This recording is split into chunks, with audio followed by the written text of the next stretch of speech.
অবশ্য তারপরে রুটি যেন ভাঙো এখান থেকে আরেকটা বইতে গেলে পাই গেছে।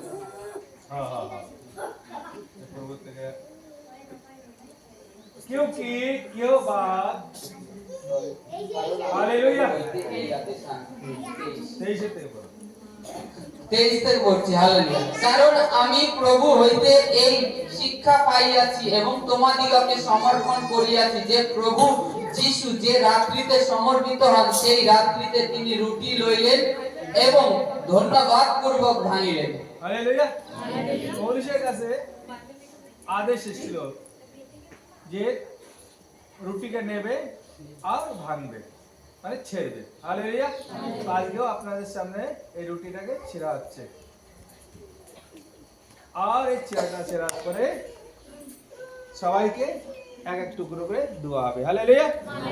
আর এটা কি হবে? এই রুটিটা প্রভু যিশুর শরীর, দেহ। সত্যি কি আমরা একটা মানুষের মাংস খেতে পারি? বুঝছি না। তাহলে এখন এখানে কেন লিখেছেন? স্মরণ করার জন্য, মনে করার জন্য। যেমন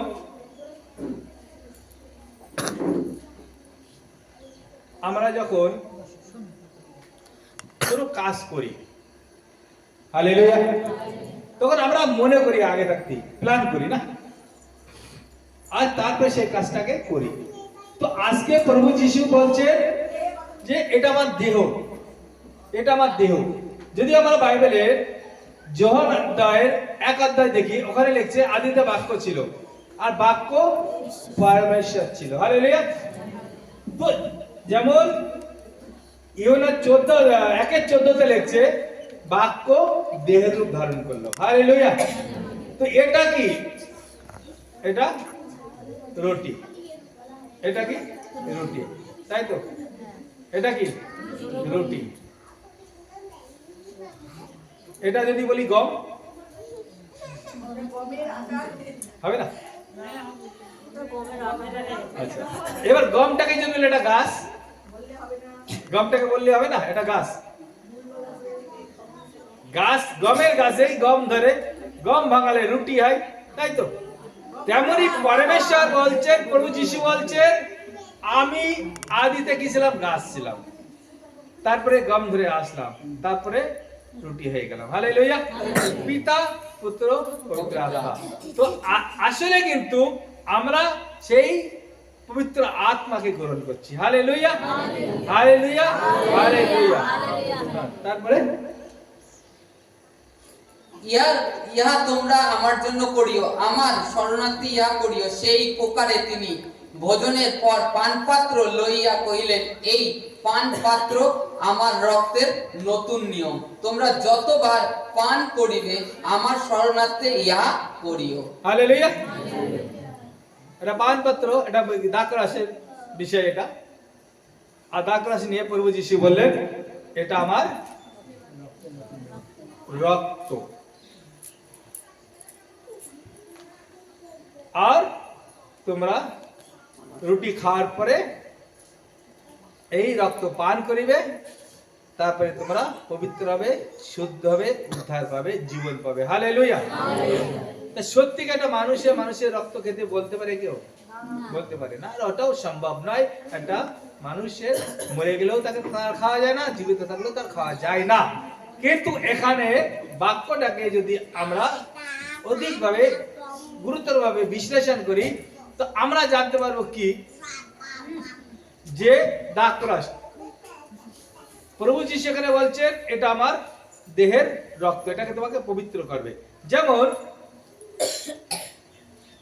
কারণ একজনের সম্পত্তি জমি আছে, সেই জমিটা কাউকে বিক্রি করে দিল।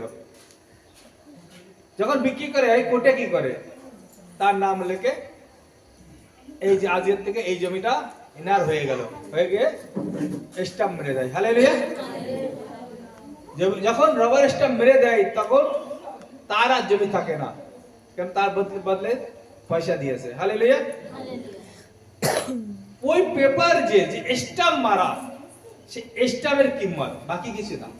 পেপারে কোনো দাম নেই, স্টাম্প মেরেছে যে সরকারের মোহর, সেটাই। তো আজকে পরমেশ্বর এই মোহর লাগাই দিচ্ছে। যেমন পুরোনো নিয়মেতে রক্তের চিহ্ন হতো, আগে তো আর কালি ছিল না, তখন কি হতো? রক্তের চিহ্ন। আপনারা সবাই জানেন যে সময় মুসার আজ্ঞা পেয়েছিল পরমেশ্বর থেকে যে একটা শুদ্ধ পবিত্র ছাগলকে বলি চালাও, আর সেই বলি করার পরে তার রক্ত তোমাদের দরজাতে লাগাবে, তাই তো? আর যে ঘরের দরজাতে লাগাবে সে ঘরে অন্ধকার হবে না, সে ঘরের একটা সন্তানও মরবে না, তার ঘরে কোনো বিপত্তি আসবে না, তাই তো? তাহলে কেন আসেনি? কেননা ও চিহ্ন, ও রক্ত চিহ্ন দেখে দুষ্টুগণ আসেনি। তো আজকে এর যে দাগ করা আছে, এটা ওই রক্ত চিহ্ন, ওই পবিত্র ছাগলের বাচ্চার রক্ত। আর এই জগতে প্রভু যিশু তিনি বলি হয়ে গেছেন, বলিদান হওয়ার পরে তিনার উদ্দেশ্যে আমরা এই দাকরাসটাকে যখন পান করব, ওই ছাগলের বাচ্চা আর এই প্রভু যিশুর রক্ত তিনি আমাদের জন্য ঝরিয়েছিলেন, আমাদেরকে স্ট্যাম্প মেরে দেবে। তখন আমাদের পরিবারেতে, আমাদের বংশেতে আর কোনো বিপত্তি আসবে না। সেই কারণে এগুলো নেওয়া উচিত। এবার যদি কিছু কিছু নিয়ম আছে, এগুলো বপ্তিস্মা নিয়েছে তারপরে সে গ্রহণযোগ্য হতে পারে। যেমন একটা ছোট বাচ্চা জন্মাইছে, তাকে তো আর তার পরের দিন তো আর মাংস ভাত খেতে দেবেন না, দেবেন কি? দেবেন না, না? তেমনই যে আমরা যখন প্রভুতে আসছি, আসার পরেই প্রভুতে সামিল হতে পারি না, যদি আমরা বপ্তিস্মা নিয়ে তৈরি হই, তখন আমরা এই প্রভুতে সামিল হতে পারি, প্রভু গ্রহণ করতে পারি। তার মানে আজকে আমরা বড় হয়ে গেছি। Hallelujah, hallelujah. কিন্তু এটা যখন নেওয়ার আগে আমাদেরকে আরেকটা জিনিস ভালোভাবে চিন্তা করা লাগবে, যেটা 26 পদে লেখা আছে। 26 পদ আগে পড়ো। ওখানে লিখছে, क्योंकि जब कभी तुम यह रोटी खाते और इस कटोरा में से पीते हो तो प्रभु की मृत्यु को जब तक ना आए प्रचार करते हो। हालेलुया, যত পর্যন্ত, কারণ যতবার তোমরা এই রুটি ভোজন করো এবং এই পান পাত্রে পান করো, ততবার প্রভুর মৃত্যুর প্রচার করিয়া থাকো, যে পর্যন্ত তিনি না আইসেন। হালেলুয়া। এখানে আজ্ঞা দিয়েছেন, যখন এই রুটি খাবে তার গুণগান করা লাগবে। যদি আপনারা এদিক ওদিক হয়ে যায়, গুণগান যদি করা বন্ধ করে দেন, তা परमेश्वर क्रोध करने वाला परमेश्वर, जलन रखने वाला परमेश्वर, বুঝলেন? যেমন প্রেমও করে তেমন মারেও।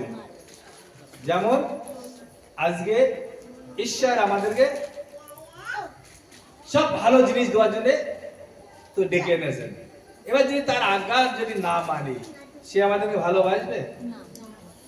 আজকে জাগতিক মা বাবাও তারও সন্তানদের মারে, ক্রোধ করে। আমার ছেলেকেও আমি মারি মাঝে মাঝে, কেন? যাতে অন্যায় না করে। তো আমাদের স্বর্গীয় পিতাও তিনি মারা শিখাইছেন, শাসন করেছেন। সেই কারণে প্রভু যিশু নিজে তিনার পিতার আজ্ঞা পূর্ণ করার জন্য তিনি মার খেয়েছেন। আর তিনার মার দুনিয়ার বার, তিনার মতো এই জগতে কেউ মার খায়নি। হালেলুয়া। তো আমরা আশা করছি আজকের বাক্য এটাই যে তিনার মৃত্যুর আমরা সবাই প্রচার করব যতদিন জীবিত থাকবো। সুসমাচার যেটা বলা হয় যে পরমেশ্বর রাজ্যের সুসমাচার প্রচার করব। প্রভু যখন আমরা গ্রহণ করব, প্রভুর কাজ করব, আর প্রভু আমাদেরকে আরো আশীর্বাদ করবেন। Hallelujah, hallelujah, hallelujah. জানেন রুটি করে দেন। আর যদি আমরা অনুচিত ভাবে, যেটা উচিত নেই, অনুচিত, যে আমরা বিশেষ করে যখন আমরা যেদিন প্রভুজ নিই সেদিনকে আমরা ফাস্টিং, উপবাস, প্রার্থনার সাথে, তাই না? এবার অনেক হয়তো ফাস্টিং না করেও নেয়, অনেক মন্ডলীতে আছে যে বিনা উপবাসেতেও প্রভোজ দেয়। কিন্তু আমরা দেখছি যে প্রভোজ যখন আমরা নিব, আমরা তৈরি হয়েছে কিনা, নিজেকে পরমেশ্বরের সামনে প্রেজেন্ট করছি কিনা। আমি কিভাবে প্রেজেন্ট হব, আমি কিভাবে পরমেশ্বরের সম্মুখে যাব, মাছ ভাত খেয়ে মাংস ভাত খেয়ে প্রভুতে সামিল হব, না আমি ক্ষুধার্ত হয়ে পরমেশ্বর ভোজে সামিল হব। এটা পরমেশ্বর তোমাদের উপর ছেড়ে দিয়েছে, ডিপেন্ড করেছে যে তোমরা কি করবে। কিন্তু আমি যে শিক্ষা পেয়েছি, আমি যারা জেনেছি যে আমি যখন প্রভোজ নেব তখন উপবাসের সাথে। হালেলুয়া। যদি আপনারা মনে করেন যে না না অন্যান্য জায়গায় এরকম ভাবে করেন, সেটা আপনারা করতে পারেন। কিন্তু যদি আমাকে ভালোবাসেন, আমার বাক্য যদি ভালো লাগে, বাইবেলের প্রভুকে যদি প্রেম করেন, তাহলে উপবাসের সাথেই প্রভোজ নেওয়া উচিত। হালেলুয়া।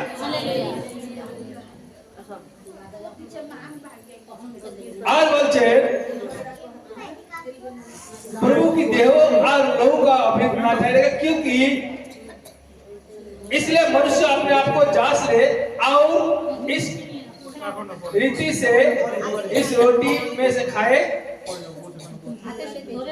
और कटोरे में से पिए, क्योंकि जो रोटी खाते और पीते समय प्रभु के देह को न पहचाने वो इस खाने और पीने से अपने पर दंड लाता है। हालेलुया। प्रभु বলছে যদি তোমরা এটা না জেনে গ্রহণ করো, যদি না জানো যে আমি কেন খাবো, কি জন্য খেলাম, উচিত সঠিকভাবে না জানতে পারলাম, তাহলেও পরমেশ্বর তোমার উপরে সাজা আসবে, তোমরা অপরাধী থাকবে। যেটা ভালো আবার খারাপও। যেমন কারেন্ট খুব ভালো, बिजली খুব ভালো, আলো দেয়, ঘরে ঠান্ডা করে, ফ্রিজে এসিতেও ঠান্ডা করে, মোটর চলে, গাড়ি চলে, সবকিছু কারেন্টে চলছে।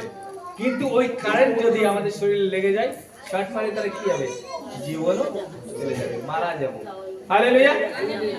তেমনই প্রভোজ ভালো যদি উচিত ভাবে নেই, অনুচিত ভাবে যদি নেই, তাহলে আমাদের উপরে সাজা আসবে, শাস্তি আসবে, সাজা আসবে।